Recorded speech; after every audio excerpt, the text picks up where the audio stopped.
Got it.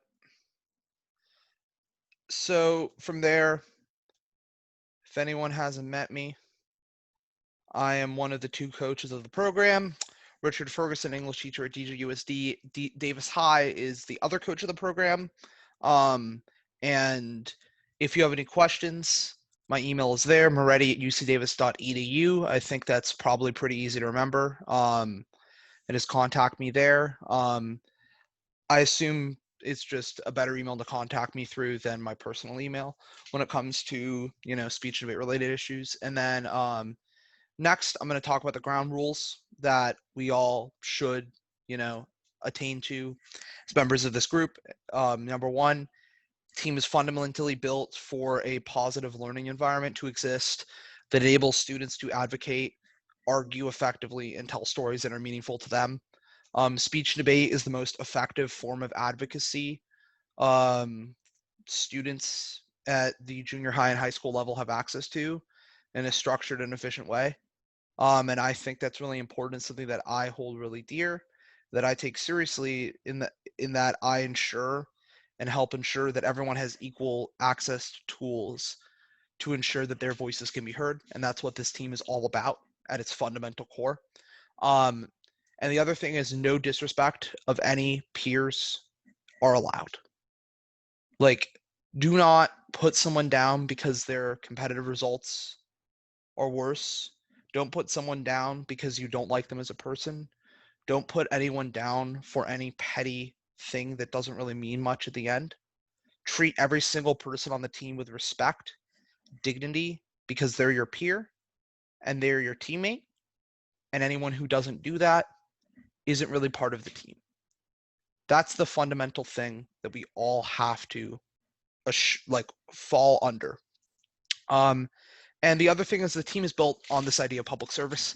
I think you've all seen this today, and through every single lecture you went to. These are all the people who lecture to you are alums of the program.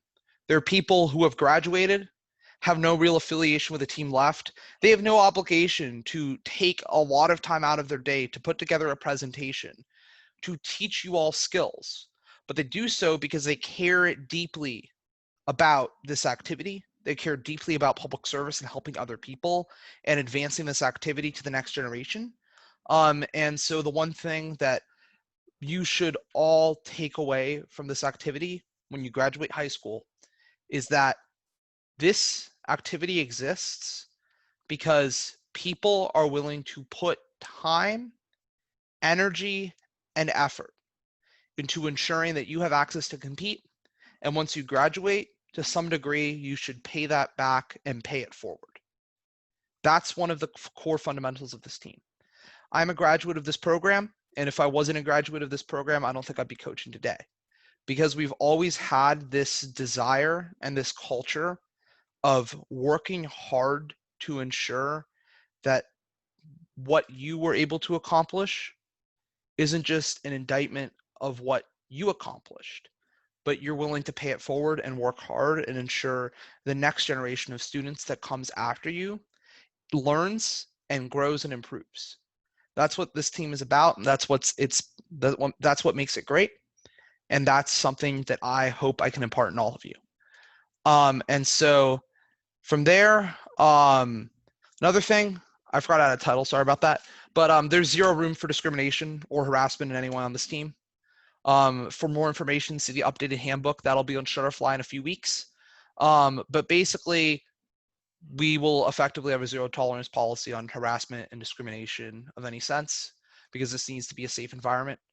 And the other thing is no economic barrier will ever bar you from competing at a tournament as a member of this team. Speech and debate is something that should be accessible to every student. It is an extension of Davis Senior High and an extension of public education, which means that this team is still public. It is a public entity, and as such, everyone has access to it. Not just those who can afford to pay the costs of tournaments. If cost is ever a barrier or an issue, talk to me. Email our program director, Richard Ferguson, and we can talk to the boosters, get a cost waive, anything we can do to make competing easier on you is something that we will make happen. That's one of those things that we push as an organization, and we're one of the few teams in the nation that has that value. So I'm really glad that we can still do that, and I'm glad that we have that value in our core. And so also, now I'm just going to do some, team links and stuff and information you need to know. So first of all, I'm going to pull up this. Can everyone see my Chrome tab?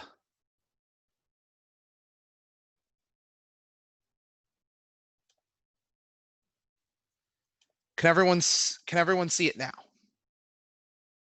Awesome. So the first website I'm going to go to is speechanddebate.org. So speechanddebate.org is the website that coalesces the NSDA, which is the National Speech and Debate Association. And here is where you check in to your account, which is how you keep track of the points you earn. It's how you keep track of the resources you have access to. So I'm going to show you how to log in. Anyone who wants to create an account, I can also show you how to do that right now. So I hit the login button, and then you scroll down here, and let's say you request an account. So you hit the register button. Oops. So you hit the register button. And then once this loads up, it's pretty simple and self-explanatory. If you've created an email, this is effectively like the same skill level. So you hit join, and then under create an account, you enter your name, your email, a password, a phone number, your personal address. You don't have to enter your address if you don't want to. Your preferred pronouns. So if you're recognized by the NSDA for a specific achievement, they put everyone's pronouns in the achievement to effectively encourage equity and ensure that like everyone's pronouns are respected. So that's also something, gender, race, ethnicity, and all this stuff. And then once you create an account, you request to be linked to Davis Senior High. And if you have any questions about doing that, let me know. And then once that happens, I will get an email notification on my phone saying this person requests to be like added as a member of the school, and then I'll immediately add you and you're part of Davis Senior High. Does that make sense? So does anyone have any questions or don't get what I just outlined on how to create an account? Also, feel free to interject at any point. Well, what are the benefits of having an account? So everyone on the team has to have an account, Mhm. because if you want to compete at the NSDA qualifier for nationals, you have to be a member of the NSDA organization. Mhm. Also, if you have an account, there are certain benefits you get as part of a member school, in that you have a database of resources you can only access by logging in, including access to the final rounds of like almost every national tournament of all time for every event that are only accessible from here. And you'll have like practice briefs for certain tournaments and stuff like that. Does that make sense? Yeah. And what grade do you have to be in to start So attending these tournaments? to start attending as a competitor in our league, you have to be a ninth grader. Mhm. Certain invitationals allow you to compete as a middle school student if you're a sixth through eighth grader. Mhm.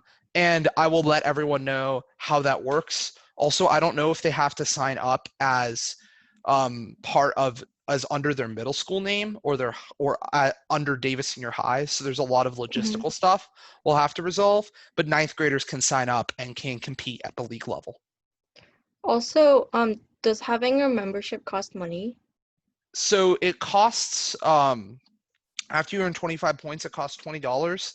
But that is covered by the annual team donation. So there's an annual team donation you make to boosters, and that money is used to pay for all the memberships, and pay for all of the fees for the 6 league tournaments plus the qualifiers we attend.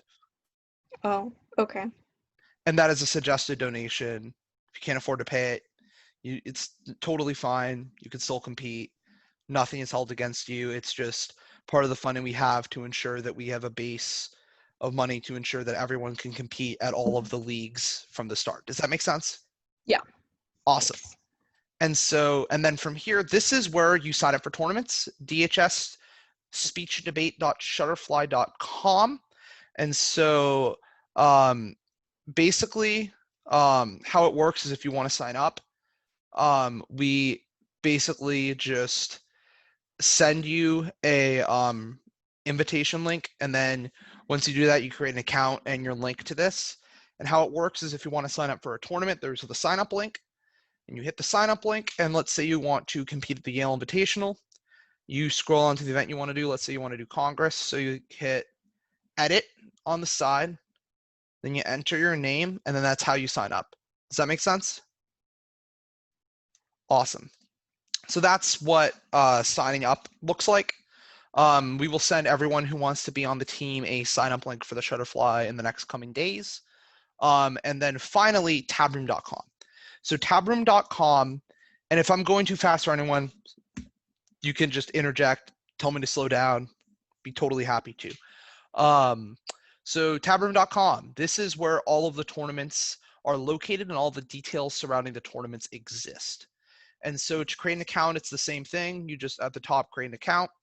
And let's say I want to add someone as a student, right? So I would, and then there's the competitors tab, and this has every competitor at Davis High. And so then I can enter anyone from this list into a tournament. And this is where all the registration takes place and where all the pairings will be posted for every specific tournament we compete this year, because it's all going to be in an online setting. Let's say we're looking at this, right? It has the entries, the judges, all these things. Then the live updates tab on any tournament, you can select your event, click on your name, and then you will get a text if you enter your phone number whenever a round starts for you. And where it will be located, because certain tournaments will run through different online structures, and I'll explain more of that as we get more as we begin to talk about tournament logistics when they start in the next month or so. Does that make sense? Does everyone get Tabroom and how to go to it? It's pretty self-explanatory. On the side, it's just on the side over here, you select your state. So like all the tournaments in California are here, and then you find the name, then you can select what tournament you're going to look at from there. Does that make sense for everyone? Does anyone have any questions? If anyone has any questions about any of this, let me know. I'll be willing to totally help out. Okay, so how do you choose like which tournaments to sign up to?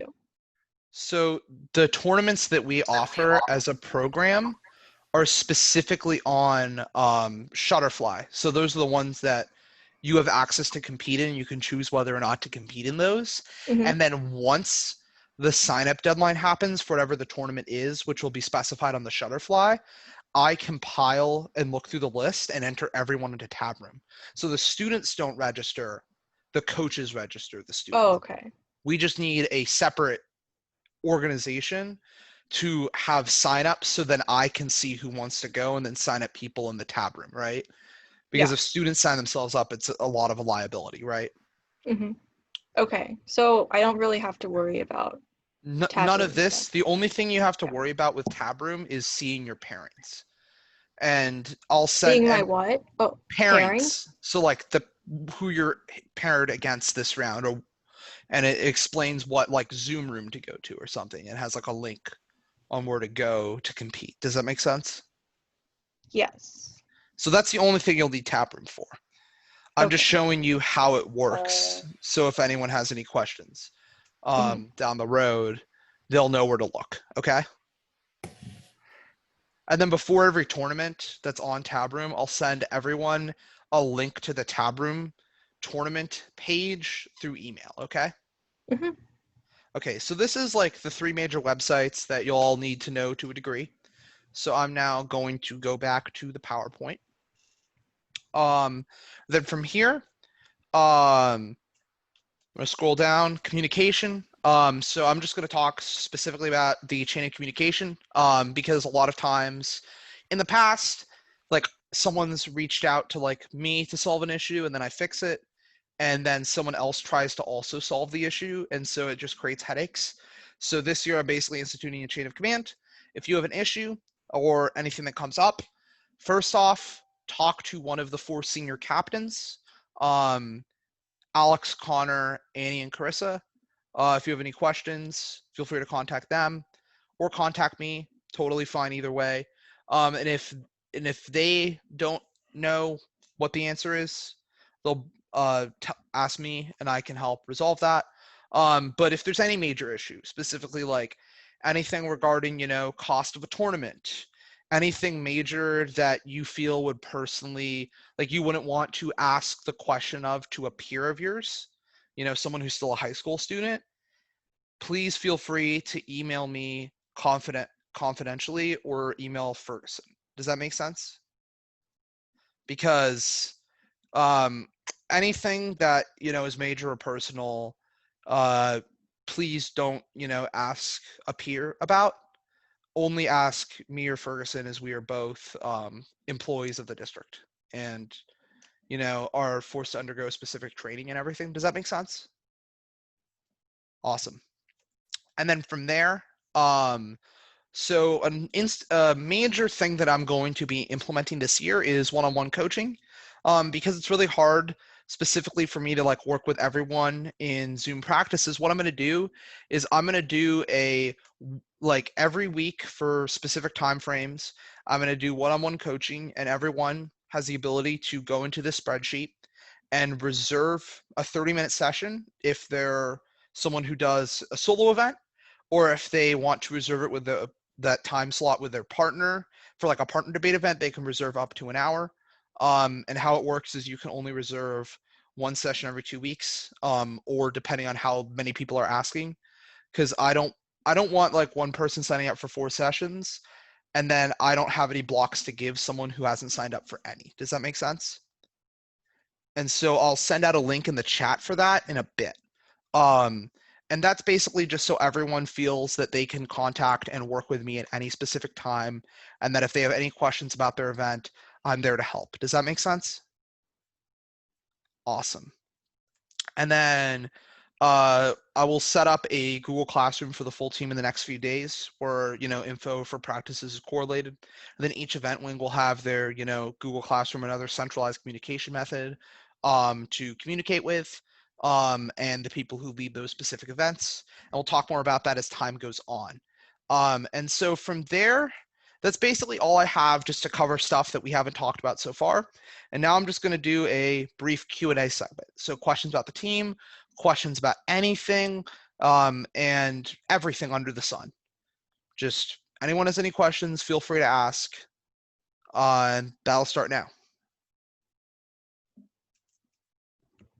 What kind of topics will be covered in like a one-on-one coaching scenario? So for instance, like let's say you're like having an issue with a specific part of your blocking, or you want to do like a run through of your piece, or you're having a question about like let's say you're doing debate, you have a question about a piece of evidence, or you want my take on a specific argument, I can run through that.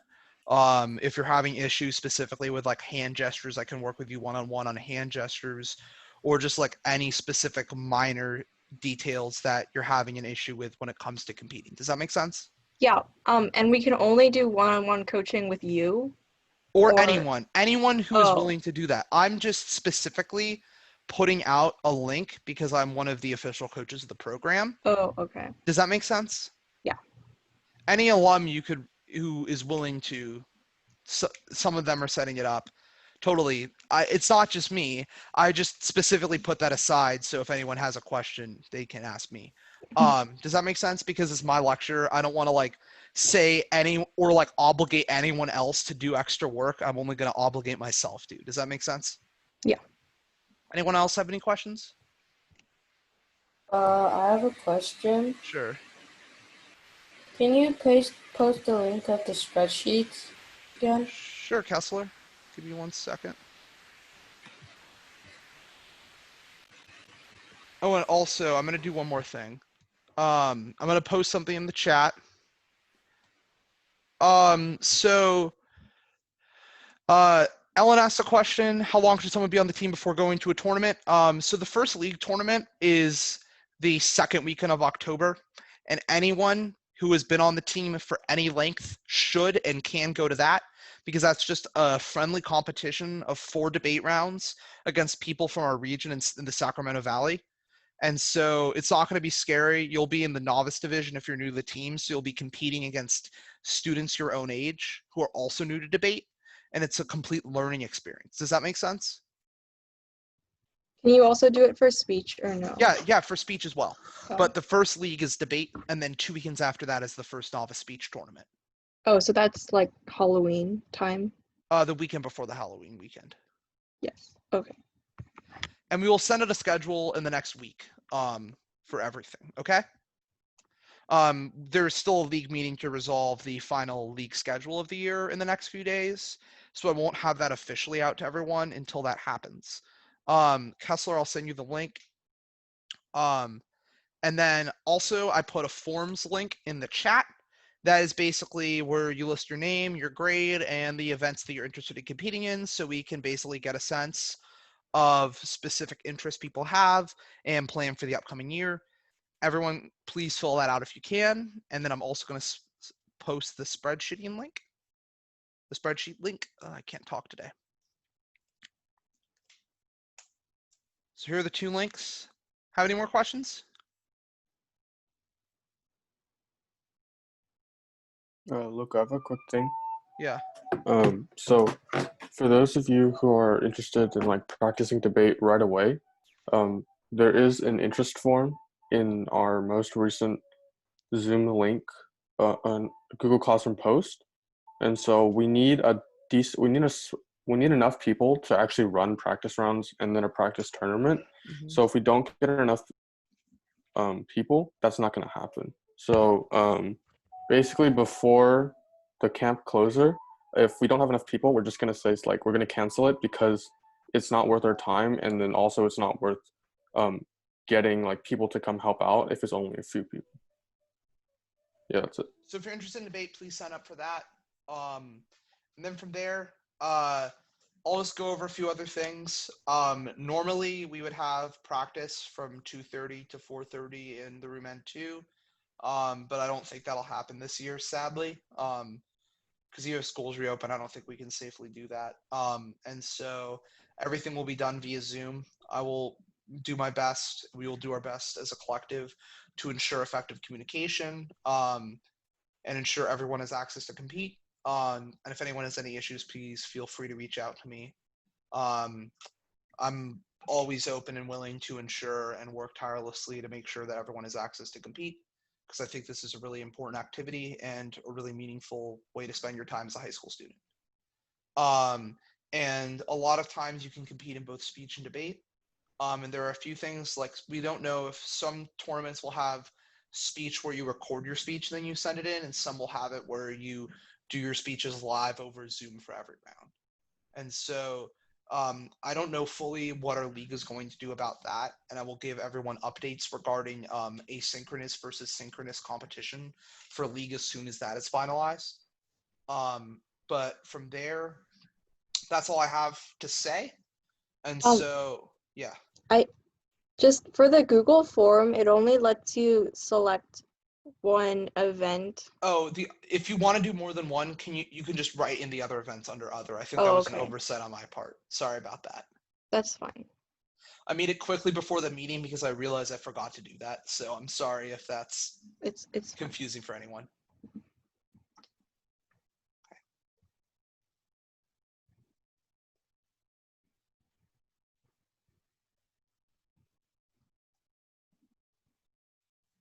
Does anyone have any other questions?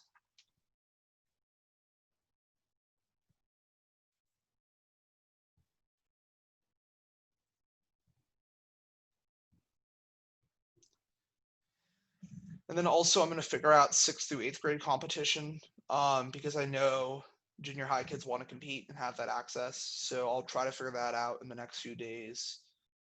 But for now, The only thing I can guarantee is 9th through 12th graders will be all allowed to compete at leagues and invitationals. Does that make sense?